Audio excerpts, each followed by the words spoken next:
දැන් පුතේ ඩොප්ලාචරණයක් එහෙනම් වෙන්නේ ධ්වනි ප්‍රභවයක් හා අසන නිරීක්ෂකයෙක් අතර සාපේක්ෂල්පයක් වෙනවා නන්නේ. එතකොට මේ ධ්වනි ප්‍රභවයක් හා නිරීක්ෂකයෙක් අතර සාපේක්ෂල්පයක් සිදු වෙන්න පුළුවන් අවස්ථා කිහිපයක් තියෙනවා. අපි ගිය සතියේ අවස්ථා තුනක් කතා කරාද? ඩොප්ලාචරණයේ අවස්ථා කියන එක කතා කරේ නෑ නේද? යරි ලියන්න පුතේ මාතෘකාව. ඡේදයක් දෙන්නේ. ඩොප්ලාචරණය ඇති විය හැකි අවස්ථා. ඩොප්ලාචරණය ඇති විය හැකි අවස්ථා.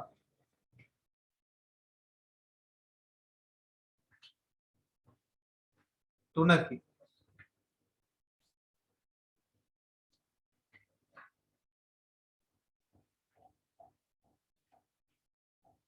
ඒ කියන්නේ ඩොප්ලාචරණයක් එන්න පුළුවන් අවස්ථා තුනක් තියෙනවා. දැන් අපි ගිය සතියේ කිව්වා ඩොප්ලාචරණයක් වෙන්නේ ධ්වනි තරංගයක් නිකුත් කරන ප්‍රභවයකුයි.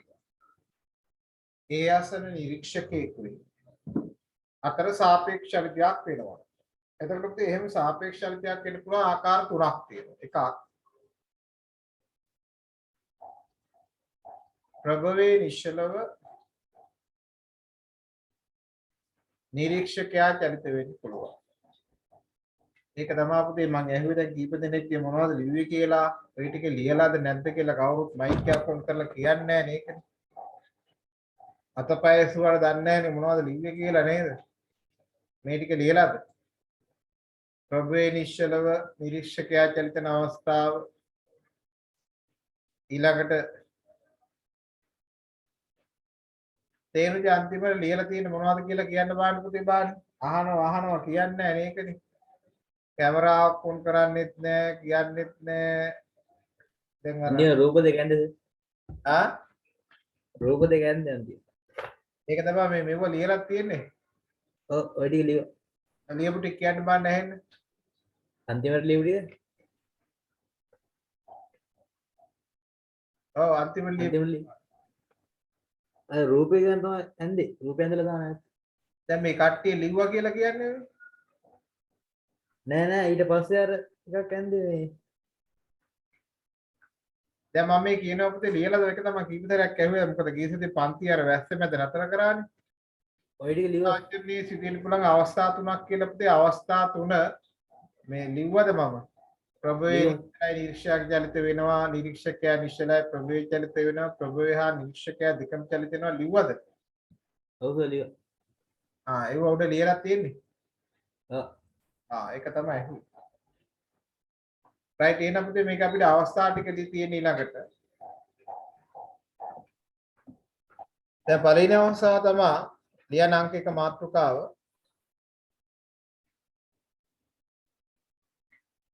ප්‍රභවයේ නිරීක්ෂකය ප්‍රභවයේ නිශ්චලව ප්‍රභවයේ නිශ්චලව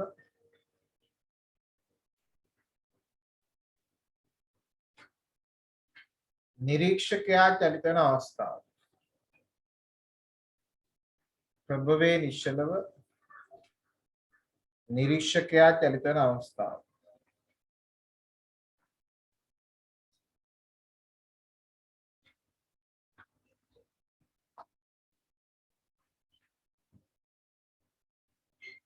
හරිද? එතකොට පුතේ මේකේ තියෙනකො පළවෙනි අවස්ථාව මේක අවස්ථා දෙකක් තියෙනවා. එක පළවෙනි එක අපි කියනවා පුතේ නිරීක්ෂකයා මේ ප්‍රභවයේ දෙසට චලිත වෙනවා. ප්‍රභවයේ දෙසට චලිත වෙන විට. ඒ කියන්නේ පුතේ මේ තියෙන ප්‍රභවය මේ තියෙන ප්‍රභවය මෙයා නිශ්චලයි.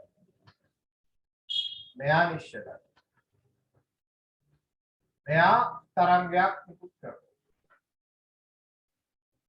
මේ තරංගය නිකුත් කරන ප්‍රභවය එක්කන සංඛ්‍යාතේ මේ තරංගය නිකුත් කරන ප්‍රවේගය තමයි v. දැන් නිරීක්ෂකයා ප්‍රභවයේ දෙසට එනවා. එනේ නිරීක්ෂකයා මෙයා මේ දිශාවට එනවා v not ප්‍රවේගය. එතන මේ තියෙන නිරීක්ෂකයා. නිරීක්ෂකයා. මේ නිරීක්ෂකයාට ඇහෙන සංඛ්‍යාතය තමයි පුතේ f not. එතකොට මෙයාගේ මේ සංකේත අදහස. v කියන්නේ වාතයේ ධන ප්‍රවේගය. වාතයේ ධන ප්‍රවේගය.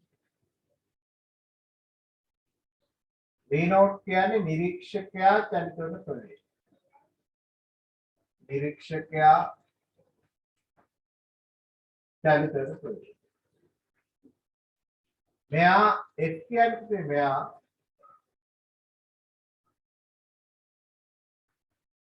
ප්‍රභවය නිකුත් කරන සංඛ්‍යාතය.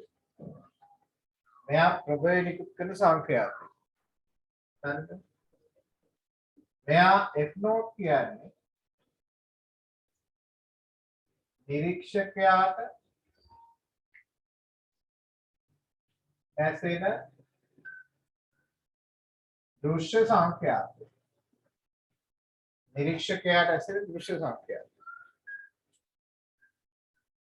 දැන් එතකොට මෙයාගේ දැන් මම කියන්නේ මෙයාගේ ඩොප්ලාචරණයක් වෙන්න නම් දෙන්නෙක් අතර සාපේක්ෂ චරිතයක් වෙන්න බෑ. දැන් ගිසදී අපි ඇන්දනේ අචල තරංග ප්‍රවේගී තරංග කරන ආකාරයයි චලිත වෙන කෙනාගේ තරංග නිකුත් කරන ආකාරයයි. එනකොට බාහිර දැන් මෙයා මේ දිශාවට තරංග එන ගම මෙයා මේ දිශාවට එන්නේ. දැන් මේ ප්‍රවේග දෙක ප්‍රතිවිරුද්ධයිනේ. එතකොට අපිට හොයන්න පුළුවන්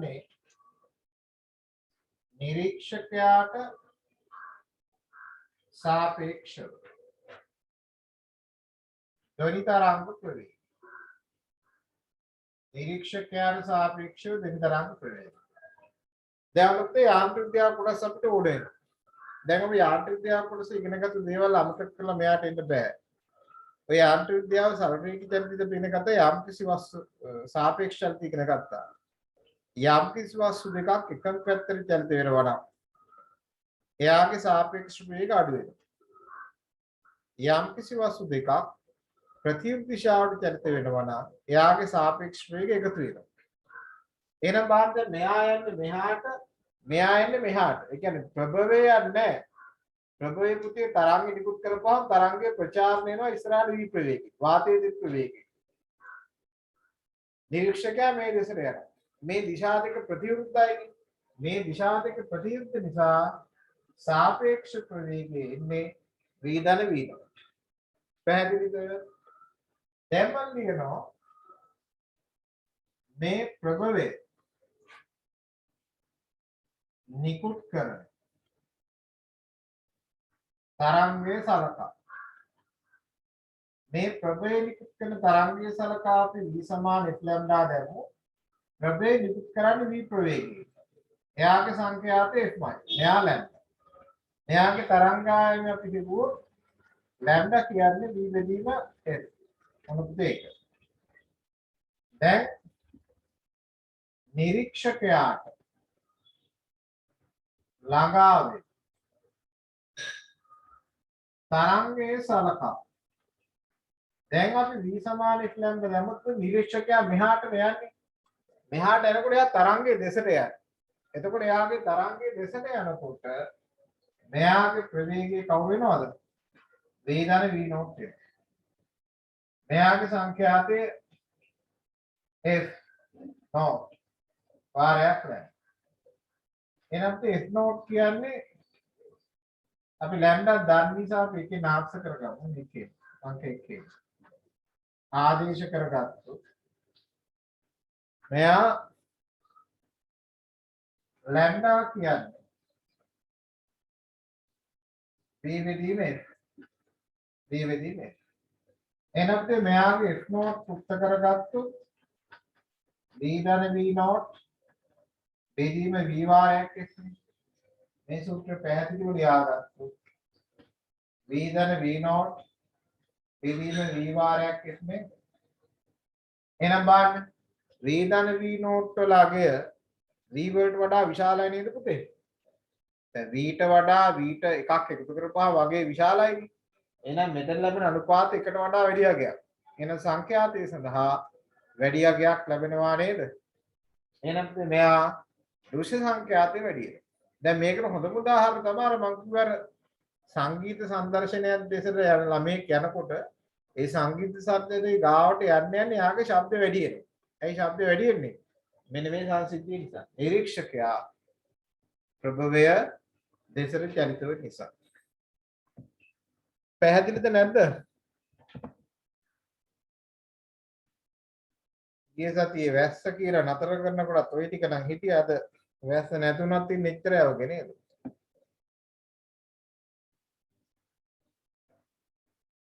අවින්දිට සිග්නල් නැහැ කිව්වලු වැස්ස තියෙන පැත්තට චුට්ටක් එහෙම තියෙන පොඩි ගැටලුවක්.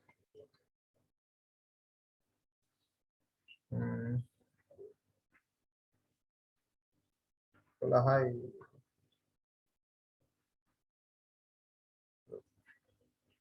කවන්නේ අපි ලියමු නේද? මාතෘකා ලියව නේද? right. මාතෘකා ලියපු නම් පුතේ මේ සටහන දාගන්න බෑ.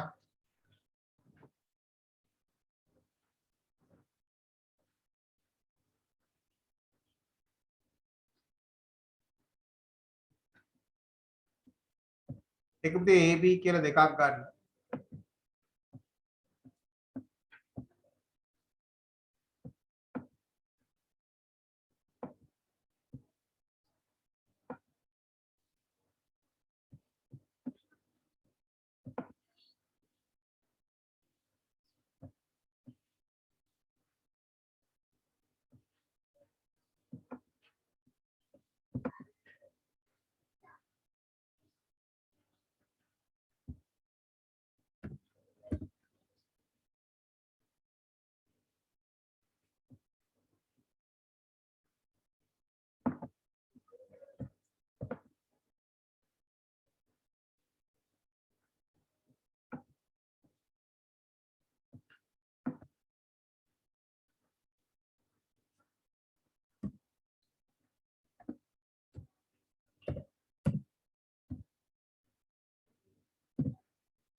ඉතින් ඉවරද?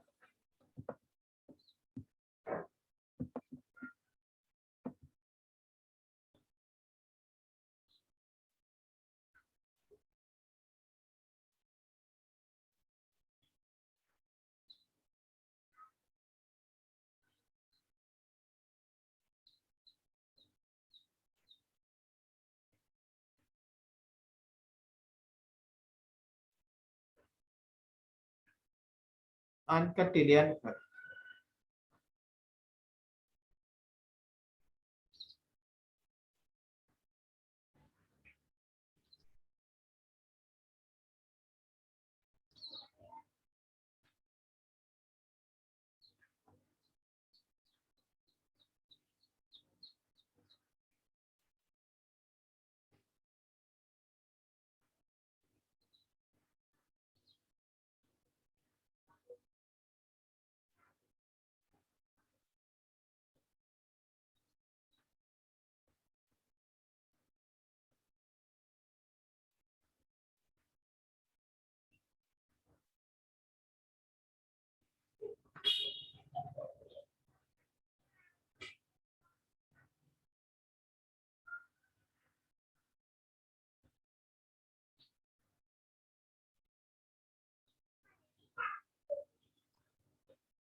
අනිත් කට්ටියත් ඉවර නම් කියන්න. හතරක් ඉවරයි.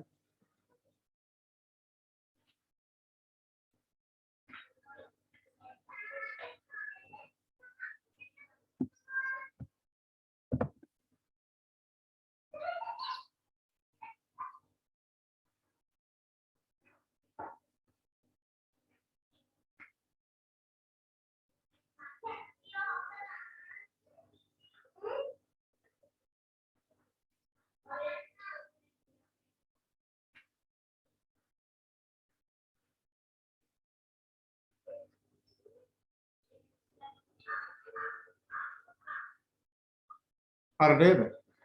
හරි. දැන් පුතේ මෙයා පළවෙනි අවස්ථාව නිරීක්ෂකයා ප්‍රභවයේ දෙසට චලිත වෙන අවස්ථාවනේ. ඕක පුතේ දෙවෙනි අවස්ථාව තමයි නිරීක්ෂකයා ප්‍රභවයේ නිවතර චලිත. නිරීක්ෂකයා ප්‍රභවයේ නිවතර. ප්‍රභවයේ ඉවතර චලිත. මෙයා මේ දිශාවට. එතන මේ භෞතික රාශීන් ටික එහෙමමයි. V කියන්නේ වාතයේ දෙන ප්‍රවේගයමයි. V නෝට් කියන්නේ නිරීක්ෂකයා චලිත වෙන ප්‍රවේගය. F කියන්නේ ප්‍රභවයේ නිකුත් කරන සංඛ්‍යාව. F නෝට් කියන්නේ නිරීක්ෂකයාට ඇහෙන සංඛ්‍යාව. දැන් බලන්න මේ ප්‍රවේග දෙකම එක පැත්තට. මේ ප්‍රවේග දෙකම එකම පැත්තට නම් එයාගේ සාපේක්ෂ ප්‍රවේගය කීයද? රුවන්ත. තනුජ. නිරීක්ෂකයාට සාපේක්ෂව ධ්වනි තරංග ප්‍රවේගය කියන්නේ මොකක්ද? V ඍණ V නෝ. V ඍණ V නෝ. V ඍණ V නෝට්. දැන් ඔක V නෝට් ඍණ V කියලා ලියන්න පුළුවන්ද නිසා?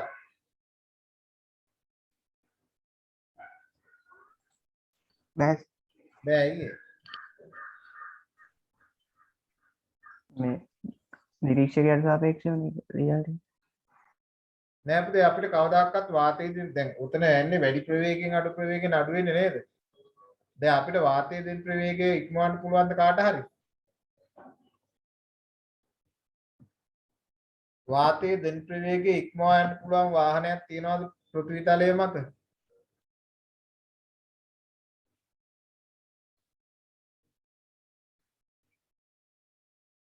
අපිට දැන් පාරේ යන සාමාන්‍ය ප්‍රකාරව තියෙන වාහනේ උපරිම වේගය පැයට කිලෝමීටර් 180 නේ. පැයට කිලෝමීටර් 180 18 පහෙන් ගුණ කරොත් කීය දෙන්නේ? තරවුද?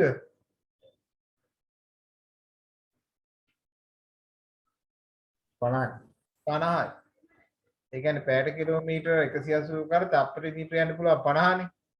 එතකොට තප්පර මීටර 350ක් යන්න පුළුවන් වාහනයක් තිබ්බනම් එයා මොකක් වෙනවද? සුපර්සොනික් ජෙට් එකක් එනව නේද? එනිසා අපිට කවදාකවත් අපිට වාතයේ දෙන ප්‍රවේගය ඉක්මවන්න බෑනේ. ඒ නිසා මෙයා හැම වෙලේම මෙන්නේ ධ්වනි ප්‍රවේගයෙන් තමයි නිරීක්ෂකයාගේ ප්‍රවේගය අඩු වෙන්නේ. ඒකයි අපි මෙයා වීර්ණ වීනෝට් කියලා ලියන්නේ. එතකොට මෙන්න නිරීක්ෂකයාට සාපේක්ෂව දින තරංග ප්‍රවේගය. එහෙනම් ප්‍රභේද නිකුත් කරන තරංගයේ සරකා v සමාන f ලැම්ඩා දැම්මොත් ලැම්ඩා කියන්නේ v බෙදීමේ. නිරීක්ෂකයන් ළඟාට තරංගයේ සඳහා අපි v සමාන f ලැම්ඩා දැම්මොත් දැන් එන්නේ වීර්ණ වීනෝට්. මෙයා යන්නේ වීර්ණ වීනෝට්. එහෙනම් සූත්‍ර වෙනවා වීර්ණ වීනෝට්. එහෙනම් f නෝට් සමානයි වීර්ණ වීනෝට් බෙදීම v වාරයක් f නේද? දැන් මොකද වෙන්නේ? දෘශ්‍ය සංඛ්‍යාතය ප්‍රභේද නිකුත් කරන සංඛ්‍යාතයට වඩා මොකද වෙන්නේ? අඩු වෙනවා. පැහැදිලිද? එහෙනම් නිරීක්ෂකයා ප්‍රභේදයෙන් ඊතර යන්න මෙයාගේ ප්‍රවේගය මොකද වෙන්නේ? ක්‍රමයෙන් අඩු වෙලා යනව නේද? පැහැදිලිද?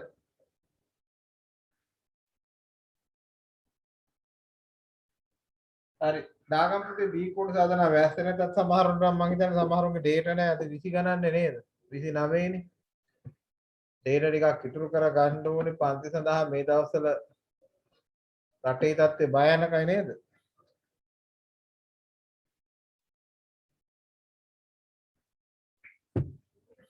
දාගම් පුතේ අපෝ රූපසරණ දාලා සම්පූර්ණයෙන්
ඉවරනම් කියන්න.